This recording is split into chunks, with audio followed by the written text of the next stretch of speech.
السلام علیکم قرآن کلاس کے ساتھیوں اور اللہ کی بات سننے والوں، آج ہم سورہ توبہ کی آیت نمبر 122 سے آغاز کرنے جا رہے ہیں، اور آج انشاءاللہ العزیز سورہ توبہ مکمل ہو جائے گی۔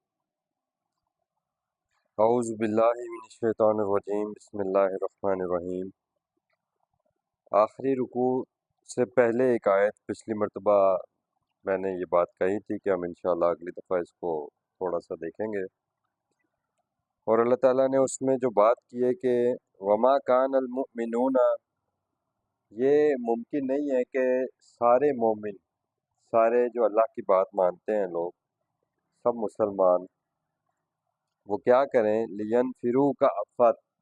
کہ وہ سارے کے سارے ہی نکل کھڑے ہوں اللہ کے راستے میں۔ تو یہ درجہ بدرجہ ہر بندے کی جو ہے نا وہ ایک اللہ تعالیٰ نے اس آیت میں بتایا ہے، لیکن جو قرآن کا ہم مکمل طور پر اسٹڈی کرتے ہیں تو ہمیں یہ پتہ چلتا ہے کہ دراصل ہر کوئی اپنے اپنے محاذ پر ایفرٹ کرتا ہے، ٹھیک ہے، کیونکہ سورہ توبہ میں جو بات ہو رہی ہے وہ زیادہ جو بات ہوئی ہے اس میں وہ ایک تو بات ہوئی ہے قتال فی سبیل اللہ کے حوالے سے، اور دوسرا انفاق فی سبیل اللہ کے حوالے سے، اور جو اس کے اپوزٹ بات ہوئی ہے وہ بات ہوئی ہے منافقین کی، کہ منافقین کا کیا رویہ ہے۔ جو لوگ ظاہری طور پر تو مسلمان نظر آتے ہیں لیکن ان کے دلوں میں ایمان نہیں ہے۔ آج آخری رکوع میں بھی اللہ تعالیٰ نے کلوزنگ جو کی ہے اس میں بھی اللہ تعالیٰ نے اس بات کو پھر دہرایا ہے، یعنی بار بار آپ کے دل کی کیفیت کا جو ہے وہ ذکر ہوا ہے۔ ہمارے دل کی کیفیت کو اللہ تعالیٰ نے ایک سٹینڈرڈ رکھا ہے، ایک معیار ایمان کا، کہ ایمان وہ ہے جو تم اندر سے خالص ہو کر اللہ تعالیٰ کی بات مانتے ہو، اور ایمان یہ نہیں ہے کہ تم منہ سے تو کہو کہ تم اللہ کی بات مانتے ہو لیکن جب عمل کا اور قربانی دینے کا وقت آئے تو پھر تم پیچھے ہٹ جاؤ۔ تو یہ آیت جو ہے اسپیشلی یہ مکمل جو بھی انسان کی ذمہ داریاں اللہ تعالیٰ کی طرف سے عائد کردہ ہیں، اللہ کے اوپر ایمان لانے کے بعد جو اس کے اوپر ذمہ داری ہوتی ہے وہ یہ ذمہ داری اس کے اوپر درجہ بدرجہ ہے کہ وہ اس پیغام کو، اس اللہ کی کتاب کو، چونکہ یہ امانت ہے انسانیت کی، اللہ نے قرآن ہی میں کہا ہے کہ ھذا بلاغ للناس، یہ قرآن انسانیت تک پہنچانا ہے، ابلاغ کرنا ہے، انسانیت کو پہنچانا ہے، اس کا مطلب ہے ان کی یہ امانت ہے جو ان تک پہنچانی ہے۔ اور پھر اللہ تعالیٰ نے کہا سورہ حج میں ہی کہ ھذا بیان للناس، کہ یہ قرآن جو ہے یہ انسانیت کے لیے اللہ کا بیان ہے۔ تو اس بیان کو رسول اکرم صلی اللہ علیہ وسلم سے روایت میں آتا ہے کہ آپ صلی اللہ علیہ وسلم نے فرمایا کہ تم میں سے بہترین لوگ وہ ہیں، خیرکم من تعلم القرآن وعلمہ، جو قرآن کو سیکھیں اور پھر اس کو آگے سکھانے کی کوشش کریں۔ اس میں وہی بات ہو رہی ہے کہ سب لوگ، پورا معاشرہ تو یہ کام نہیں کر سکتا، لیکن ان میں سے کوئی لوگ نکلیں، فلولا نفر من کل فرقۃ، تو اللہ کہتے کیوں نہیں ایسا کرتے کہ تم میں سے ہر ایک علاقے سے، یہاں پر جو فرقہ لفظ آیا ہے یہ فرقوں کی کوئی اس کے لیے نہیں آیا کہ ہر فرقے سے اپنے اپنے فرقوں کے لیے نکلیں، بلکہ ہمارے معاشرے میں جو فرقہ بندی ہے اللہ تعالیٰ نے اس کو قرآن میں بڑے زبردست انداز میں اس کی نفی کی ہے، اور اللہ تعالیٰ یہاں پر کہہ رہے ہیں کہ ہر علاقے سے، ہر جگہ سے لوگ نکلیں، منہم طائفتٌ، انہی میں سے چند لوگ ایک گروپ کی شکل میں نکلیں، لیتفقہوا، اس لیے کہ وہ فکر کریں، غور و فکر کریں، سوجھ بوجھ پیدا کریں فی الدین،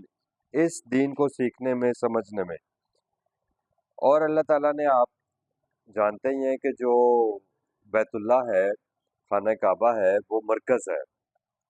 تو قرآن اللہ کا قول ہے اور اس پر عمل نبی پاک صلی اللہ علیہ وسلم کی سنت ہے، اور جو بیت اللہ ہے وہ سنت کا سب سے بڑا آپ سمجھ لیجیے کہ ایک مرکز ہے جہاں سے وہ سنت پھوٹی اور چشمہ پھوٹ رہا ہے، اور عمل تواتر کے ذریعے وہ وہاں پر، اور اس کے بعد پوری جتنے بھی اس کا ایک درجہ بدرجہ حالہ بنتا جا رہا ہے، پورے گلوبلائز جو اس کا ایک دائرہ کار ہے جو کہ پوری اس وقت دنیا کے اندر پھیل چکا ہے، وہاں سے اللہ تعالیٰ نے ایک انتظام کیا کہ حج کے موقع پر اللہ تعالیٰ نے کہا کہ سب لوگ یہاں پر اکٹھے ہوں، اور آپ دیکھیں کہ حج، عمرہ، نماز، یہ سارے جو اعمال ہیں وہ وہاں پر پرفارم ہو رہے ہیں اور صدیوں سے ہوتے آ رہے ہیں اسی طریقے سے وہ. تو اللہ تعالیٰ نے یہ قرآن اور سنت کو سیکھنے اور سکھانے کے لیے، مرکز کے ساتھ جڑنے کے لیے جو اللہ تعالیٰ نے یہاں بات کی نا کہ وہ آتے اور مرکز میں اور یہاں سے آ کر دین میں سوجھ بوجھ پیدا کرتے، اور اس لیے کرتے یا کس لیے کرتے، والے ینذرو، تاکہ وہ سب لوگ جو آئے تھے گروہ در گروہ سیکھنے کے لیے، وہ انذار کریں قومہم، اپنی قوم کو. پھر وہ جب یہاں سے دین سیکھ کر جائیں، اس قرآن کو سیکھ کر جائیں، اذا رجعوا، جب وہ واپس پلٹیں. اس کا مطلب ہے کسی جگہ بلایا جا رہا ہے. انفرو کا لفظ بھی بتا رہا ہے کہ نکلنا ہے، کہیں جانا ہے، سیکھنا ہے. اور اذا رجعوا، جب وہ پلٹیں، واپس رجوع کریں، اپنے علاقوں میں جائیں، تو لینذروا قومہم، تو پھر اپنی قوم کو وہ آگاہی دیں گے اس کی، الیہم لعلہم یحذرون، تاکہ وہ بھی ان اعمال کو جو انہوں نے خود ساختہ گھڑ لی ہیں، جو لوگوں نے اپنے اپنے فرقوں کی وجہ سے، فرقہ بندیوں کی وجہ سے جو اعمال دین کے نام پر اور جو عقیدے دین کے نام پر گھڑے ہیں، اس کی خرابی سے وہ یحذرون، بچ جائیں اور اللہ کی بات کے اوپر آ جائیں اور قرآن کو سیکھ لیں. یا ایھا الذین آمنوا، پھر وہی بات کلوزنگ کی جا رہی ہے اس صورت میں. اے وہ لوگوں جو اللہ کی بات مانتے ہو، قاتل الذین، قتال کرنا ہے تم نے ان لوگوں سے، یلونکم من الکفار، یہ کن کفار سے، کن انکار کرنے والوں کے ساتھ تم نے مقابلے پر قتال کرنا ہے؟ جو پہل کریں، یلونکم من الکفار، جو تمہارے اوپر چڑھائی کریں یا تمہارے ساتھ جنگ میں پہل کریں، ان کے ساتھ قتال کرنا ہے. اس کا مطلب اسی میں ثابت ہو رہا ہے کہ ڈیفینس کرنا ہے مسلم نے جب بھی کرنا ہے، اوفینس کی اجازت نہیں ہے. مسلمانوں کو حملہ کرنے کی اجازت نہیں ہے کسی اور کے اوپر. حملہ کرنے کی اجازت بہت زیادہ کنڈیشنل اللہ تعالیٰ نے دی ہے قرآن میں. سورہ نساء میں جو آیت آئی جو ہم نے وہاں پر پڑھی تھی کہ وما لکم لا تقاتلون فی سبیل اللہ، تمہیں کیا ہو گیا کہ تم قتال نہیں کرتے، وہاں قتال ہی گڑبڑ ہے. اللہ کے راستے میں ان کمزور عورتوں، بچوں، بوڑھوں کے لیے جو کمزور پا کر دبا لیے گئے ہیں، یعنی کمزور بستیوں کے لیے جن کے رہنے والے ظالم ہیں، اور وہ بستی کے لوگ کہہ رہے ہیں کہ اللہ وجعل لنا من لدنک ولیا وجعل لنا من لدنک نصیرا، تو اس بنیاد پر اللہ تعالیٰ کہہ رہے ہیں کہ تم ان کی داد رسی کے لیے اور ان مظلوموں کو ظالموں سے چھڑانے کے لیے ان کی خاطر پھر تم نکل سکتے ہو اور پھر ان کے لیے تم قتال کر سکتے ہو. ادروائز ایمان والوں کو بتایا گیا ہے کہ وہ ڈیفینس کریں گے، اور اس ڈیفینس کے لیے اللہ تعالیٰ نے جو آپ کو ایک گائیڈ لائنس دی ہیں قرآن میں کہ وَأَعِدُّوا لَهُم مَا اسْتَطَعْتُم مِّن قُوَّةٍ، اور تیار رکھو اپنی استطاعت کے مطابق قوت کو، جتنی قوت، جتنے طاقت تم جمع کر سکتے ہو کفار کے مقابلے میں، وہ تم تیار رکھو. کس لیے تیار رکھو؟ تاکہ کفار کے اوپر تمہارا رعب اور دبدبا قائم رہے اور اس وجہ سے وہ تم پر حملہ نہ کرے. اور اللہ تعالیٰ نے کہا قرآن ہی میں ہمیں یہ گائیڈ لائنس دی ہیں کہ اگر کوئی قوم تم پر حملہ کرتی ہے تو پھر جب تمہارا جھگڑا ہو جائے، لڑائی ہو جائے، جنگ ہو جائے، تو پھر جنگ میں پیٹھ نہیں پھیرنی، جنگ کے حالات میں پیچھے مڑ کر نہیں دیکھنا، جنگ کے حالات میں پیٹھ پھیرنے کی اجازت نہیں ہے. وہاں پر بھی اللہ تعالیٰ نے یہی کنڈیشن لگائی ہے کہ اگر